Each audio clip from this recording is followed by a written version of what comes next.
Hello, dear people, dear beloved cloud spotters. We're gonna have fun tonight.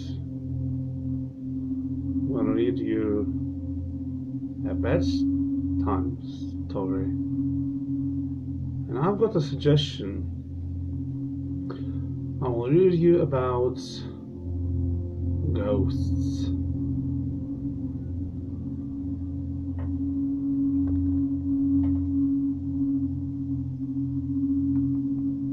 Yes. Oh, yes.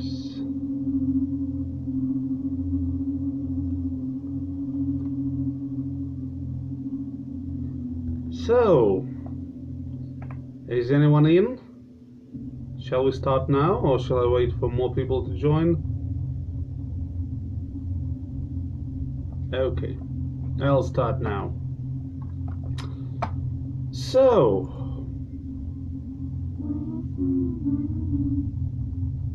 there'll be some sound effects, but not a lot. Okay, I'll start some real ghost stories.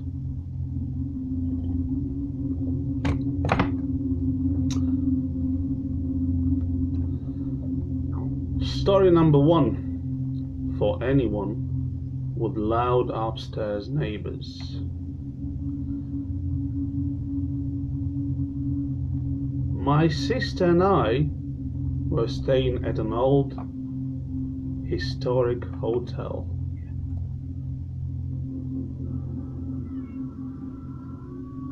Can you hear the door? That's how old it is.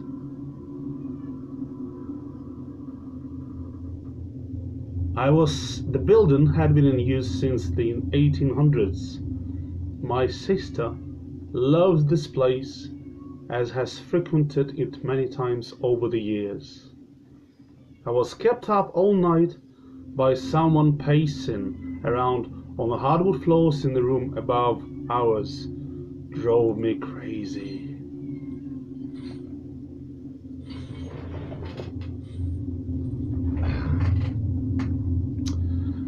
In the morning, I asked my sister how she could sleep through it, and she told me that the upstairs of the building used to be a ballroom. A ballroom. But now it's carpeted and empty. The hotel staff confirmed that nobody was up there, and furthermore, if they were, I wouldn't have had heels on hardwood floor.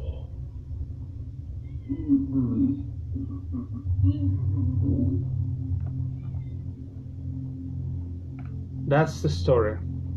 Now let's read the story number 2.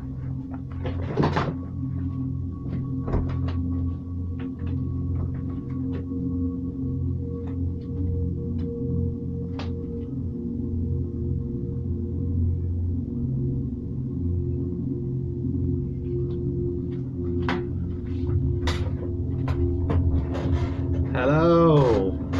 It was not campanile, it was something much worse. That's right. The story number 2. I was at a slumber party in the 8th grade with a few of my friends when we decided, stupidly, to have a session in her unfinished basement. No, I spoke up. We should not summon evil. That's right, called a man's voice from the other side of the cellar. There were no boys or men here. We were home alone. Another girl and myself heard it. It will never be the same.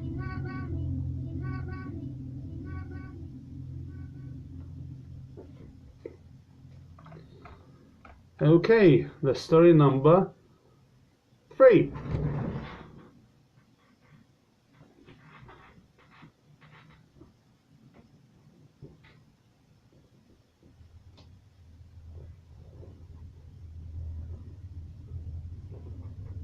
Hello, dearies.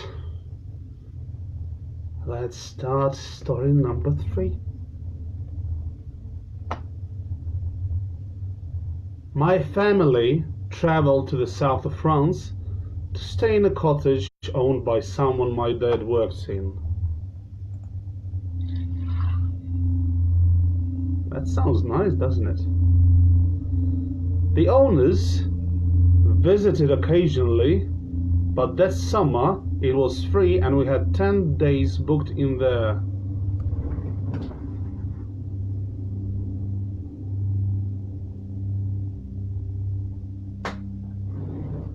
I heard something.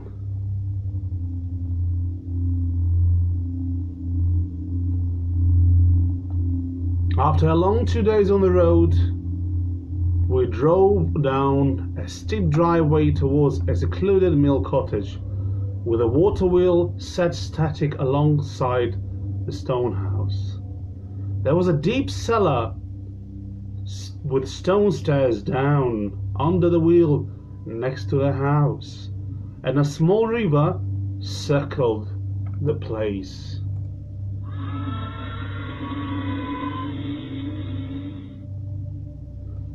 We went into the house and chose rooms, but being set down in a smaller copse, the house was draught and cold from lack of use. We settled and turned all the heating on, yet the house remained cold and felt damp. I know, not the freaking cellar.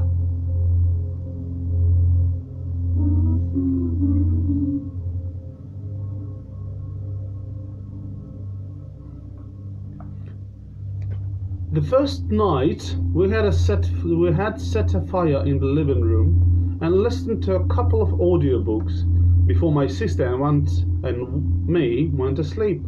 My parents stayed a little longer. They went to bed.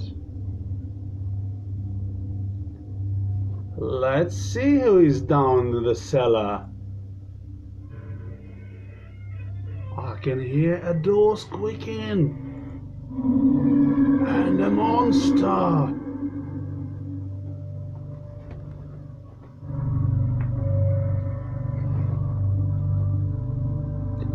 Around midnight, they both woke up at exactly the same time, and the door to the bedroom was opening slowly.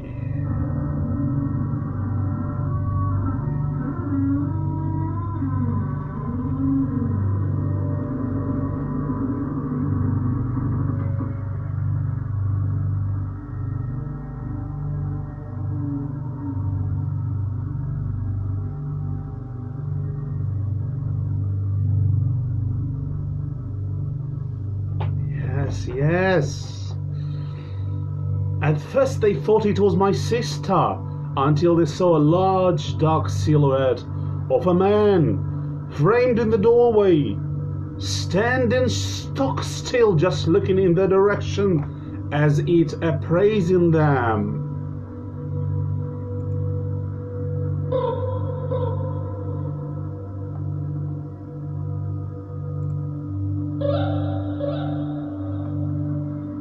After a short period, the shape turned and started to move.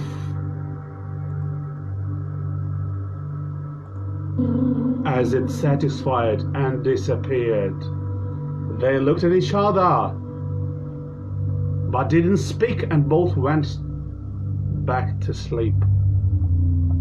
Where was the handyman? Handyman was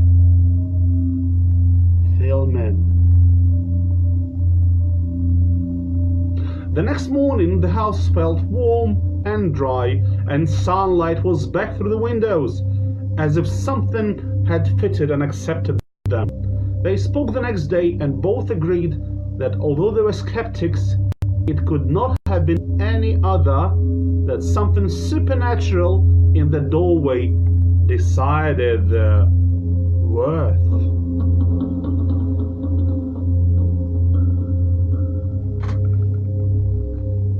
Hello everyone! the story number 4.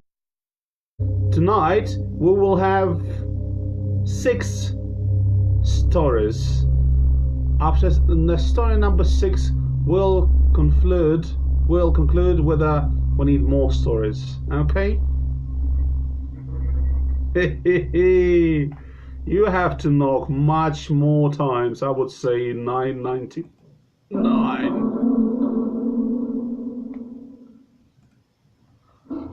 Are you ready for another story? Let's hear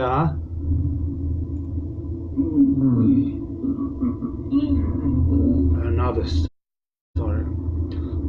It's called Full Heart, Wet Hands.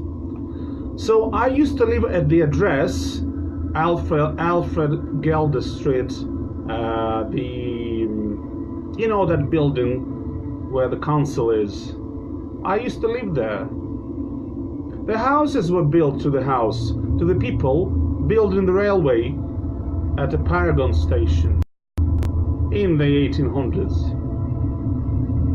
It was a creepy house, really foreboding, and every time I washed my hair in the shower, every time I opened my eyes, I expected something to be there in those houses.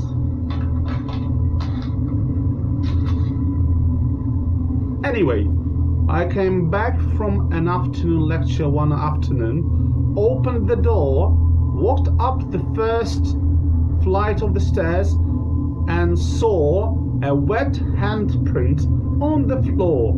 A really wet handprint. It wasn't the handyman Elijah, it was something else. I was like, that's strange at that moment, but I didn't freak out. It was just out of the ordinary.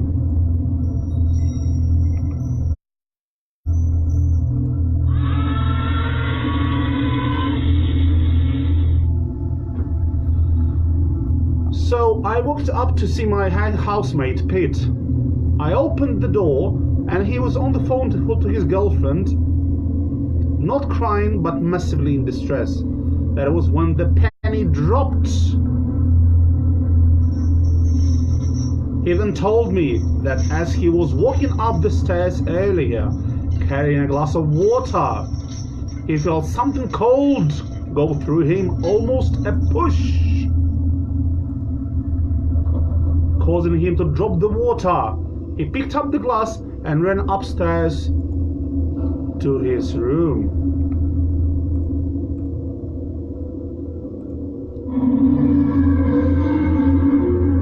The water falling out of the glass had created a handprint on the floor. Literally a handprint. When I pick up a penny, I feel like a lucky pennies.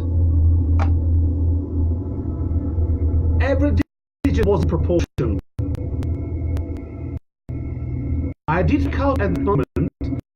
As I put it together, I told everyone to get out of the house, which we did, but sheepishly returned after a FIFA session around another friend's house.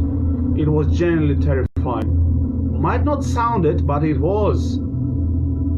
I never dropped a penny after that. If someone offered me £50 to go back and spend the night there by myself, despite the fact that I lived there for a year with no incident, I wouldn't. There was something there that I didn't want 6 college guys there. There was something there. Something there.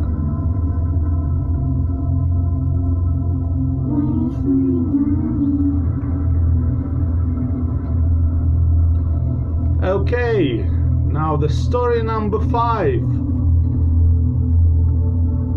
House for sale. When I was a kid, we lived in a haunted house. Strange things happened at that night. Well, let's find out what exactly happened at that night. For example, my father and I were alone in the kitchen only one day making a snack. We put a plate on the kitchen counter and worked away to the fridge.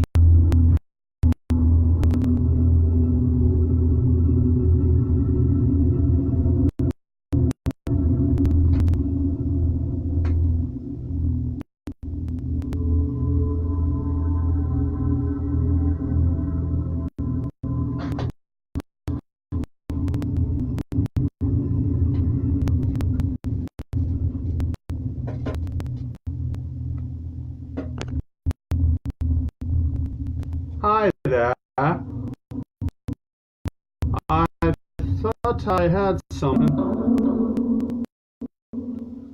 So we just wanted out for each, turned around to walk back to the car, and the plate flew off the kitchen counter and broke on the floor. My dad tried to calm me by saying the plate must have been blown off the counter, but let's face it, the plate wasn't near the edge of the counter, and there was no windows door open. No one else was home when the plate fell down. Weird.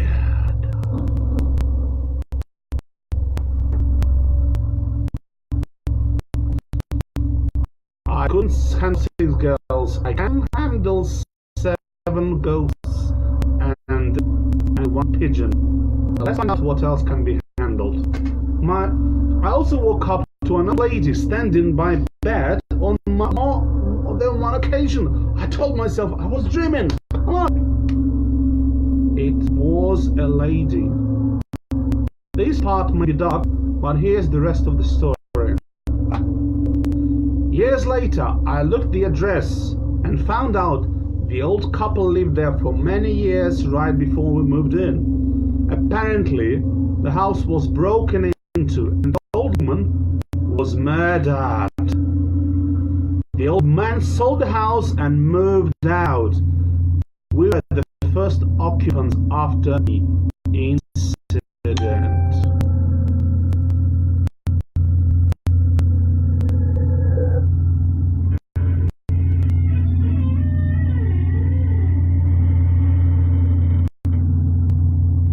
Do you still hear me?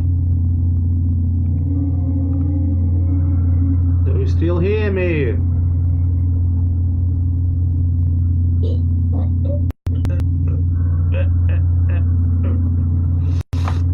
Okay, and the story number 6.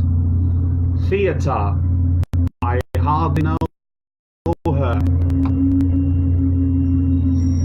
In college, I was a part of our drama club, and we used a 100-year-plus old opera house in Central Hall.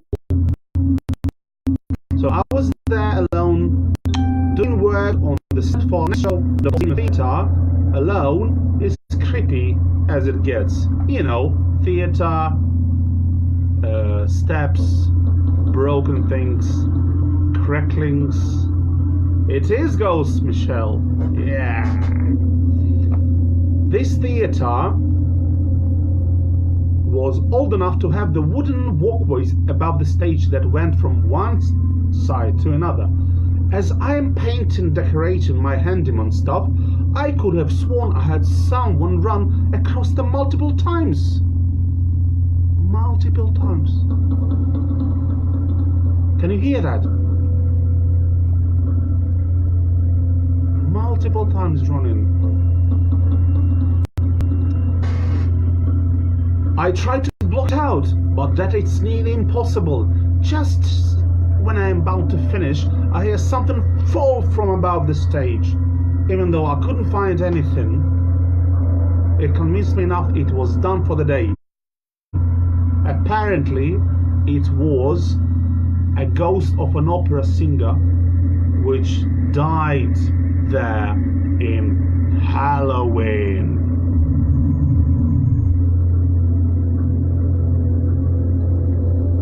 Okay, ladies and gentlemen, it's done. 6 stories. Thank you very much, and I'm finishing the broadcast. Any comments, suggestions, anything unusual, let me know.